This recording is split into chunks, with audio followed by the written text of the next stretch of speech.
దయచేసి అందరూ కూడా భోజనం చేస్తున్నామండి. సాయంత్రం కలిసి అందరూ కూడా వేదిక దిగి భోజనశాలలో మీ కోసం సాగు ఏర్పాటు చేసినటువంటి విద్యుత్ సేకరించి క్షేమంగా ఇంటికి వెళ్ళవలసిన మనం చేస్తారా? సాగు కలిసి మీ కోసం ఏర్పాటు చేసినటువంటి భోజనశాల వెళ్ళి భోజనం చేసి ఇంటికి క్షేమంగా వెళ్ళవలసిన మనం చేస్తారా? అలాగే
తమ్ముడు నువ్వు వస్తున్నావు మొత్తం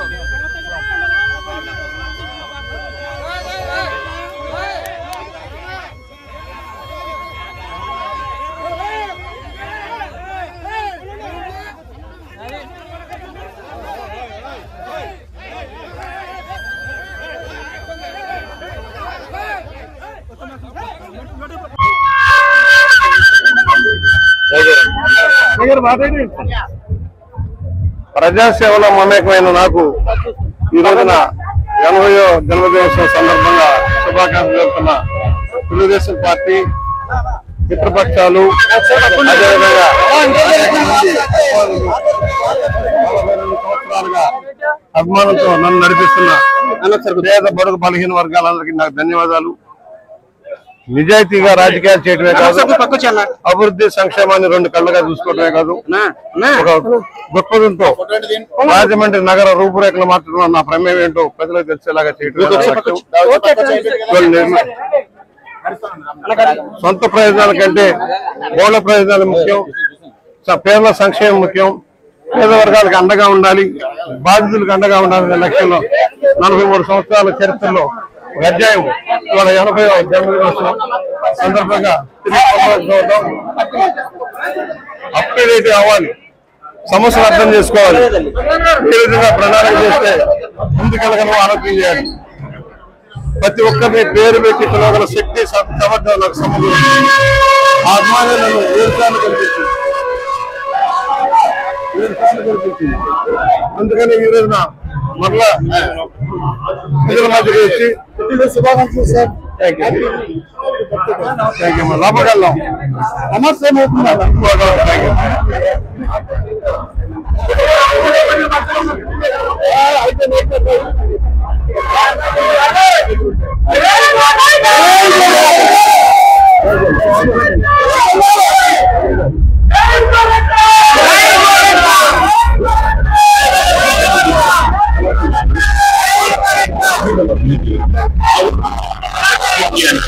తెలిసి ఉండకపోవచ్చు.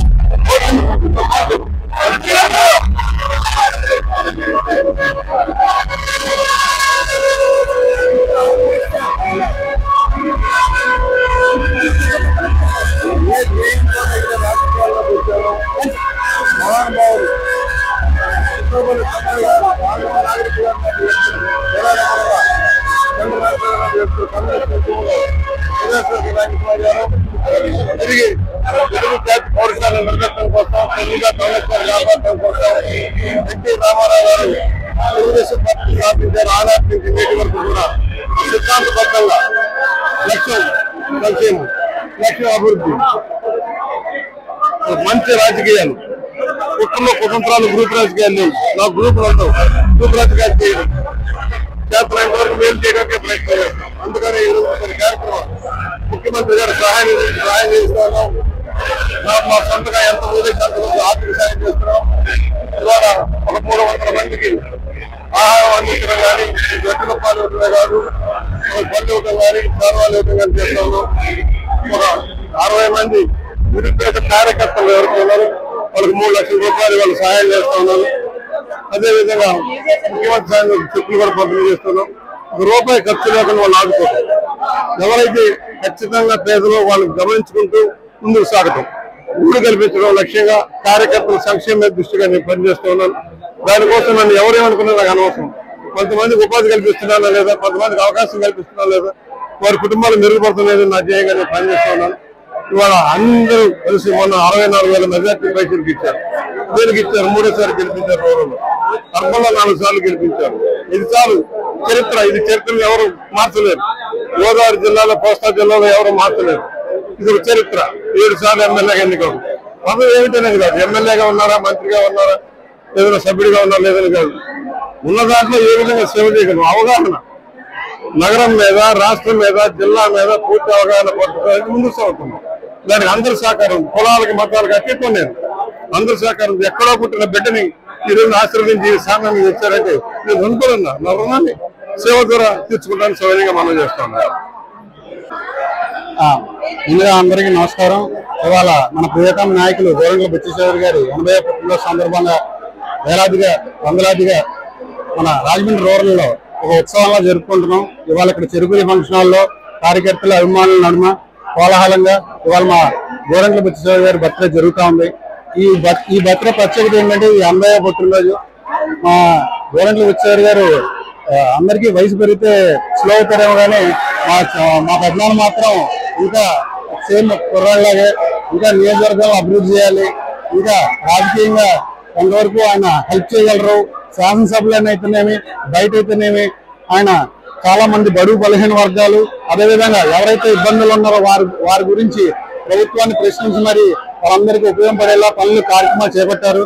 రాజమండ్రిలో ఎప్పుడు లేని విధంగా రాజమండ్రి రూరల్లో ఈసారి అభివృద్ధి పనులు వేగంగా జరుగుతూ ఉన్నాయి. సో ఓ పక్కన అభివృద్ధి ఉత్సాహం, ఓ పక్కన 80వ పుట్టినరోజు, ఓ పక్కన ప్రజల అభిమానం, చాలా కోలాహలంగా ఇవాళ గోరంట్ల బుచ్చిచౌదరి గారి పుట్టినరోజు 80వ పుట్టినరోజు జరుగుతూ ఉంది. సో ఇలాంటి నాయకుడు మనందరికీ కూడా కావాలి. ఎందుకు అందరూ అంటారు 80,000 వయసు వచ్చిందని. ఆ వయసు 80 అనేది అంకే తప్ప ఆయన సంకల్పంలో కానీ ఆయన శక్తిలో కానీ ఎక్కడా కూడా ఏమాత్రం ఆయన వయసు దగ్గర తగ్గలేదు. చాలా ఉత్సాహంగా ఉన్నారు. ఇలా ప్రజల కోసం ఆలోచించి ప్రజల మంచి కోసం పనిచేసే నాయకుడు ఈ ప్రజల మధ్యలోనే ఇలా ఈ అభిమానంతోనే ఇంకా ముందు సాగాలని అందరం కుటుంబ సభ్యులందరూ కూడా కోరుతున్నాం. అది వాళ్ళ అభిమానం. ఎందుకంటే గోరంట్ల బుచ్చిచౌదరి గారు ఆయన సొంత లాభం చూసుకోకుండా ఎప్పుడు కూడా డెవలప్మెంట్ లేకపోతే బడుగు బలహీన వర్గాలు మెయిన్ గా వాళ్ళ సంక్షేమాన్ని ప్రభుత్వం నుంచి నేరుగా వాళ్ళకి అందేలా చేయటం ప్రతి ఎలక్షన్ లో చూస్తా ఉన్నాం. సుమారు 2.5 లక్షల మంది ఓటర్స్ కి ఏదో రూపంలో గవర్నమెంట్ బుచ్చేర్ ఆఫీస్ నుంచి వాళ్ళకి సహాయం అందుతా ఉంది. అది పెన్షన్లు అవ్వచ్చు, లోన్లు అవ్వచ్చు, పనిముట్లు అవ్వచ్చు, గవర్నమెంట్ నుంచి వచ్చే ఏ ఉపయోగపడే కార్యక్రమాలైనా సరే వారిని నేరుగా చేర్చడం, దళారీ వ్యవస్థ లేకుండా చేర్చడం. అదేవిధంగా ఎవరు ఎక్కడ ఏది అవసరం ఉంది అంటే రోడ్లు, డ్రైన్, లేకపోతే పవర్ ఎవరైనా వచ్చి నేరుగా ఆయన్ని ఇలా ఇబ్బంది ఉందంటే నిష్పక్షపాతంగా వాళ్ళందరికీ కూడా హెల్ప్ చేయడం వల్లే ఇవాళ 100,000 మంది అభిమానులు ఇలా కళ్ళు రావడానికి కారణం. సో ఆయన సంపాదించిన సంపద ఏంటంటే తెలుగుదేశం పార్టీ అభిమానులు, ఆయన అభిమానులు. సో 80 ఏళ్ళలో ఈయన చూస్తే ఈయనకి రాజమండ్రి కాదు 2 తెలుగు రాష్ట్రాలు, అదేవిధంగా విదేశాల్లో ఉన్న NRL కూడా విపరీతమైన క్రేజ్ ఉంది. ఇలా చూసుకుంటే మన ఎలక్షన్ ముందు మన పార్టీ కోసం క్యాంపెయినింగ్ వెళ్ళినప్పుడు, అమెరికా వెళ్ళినప్పుడు సియాటిల్ లో మీటింగ్ పెడితే అక్షరాల్లో 2,000 మంది అక్కడ NRI తెలుగు వారు వచ్చి ఆ మీటింగ్ అటెండ్ అయ్యారు. ఆ రోజున వాళ్ళు చూపించిన ఏమంటారు స్పందన, ఆయనకి అక్కడ అరగంట పైన ఓన్లీ సెల్ఫీ తీయడానికి సరిపోయింది. సో అంత మంచి క్రేజ్ ఉన్న నాయకుడు. వాళ్ళందరూ అభిమానం ఏంటంటే చక్కగా మాట్లాడతారు, పాయింట్ మాట్లాడతారు, ఉపయోగపడేది చేస్తారు, అది చాలా కల్మషం లేకుండా ఉంటారు. సో ఇవన్నీ ఆయన ప్రవర్తన తీరు మాకు కూడా ఉత్సాహాన్ని ఇస్తుంది. ఆయన ఎలాగే 100 ఏళ్ళు మా తాతలాగే ఉంటారని మేము అందరం ఆశిస్తున్నాం.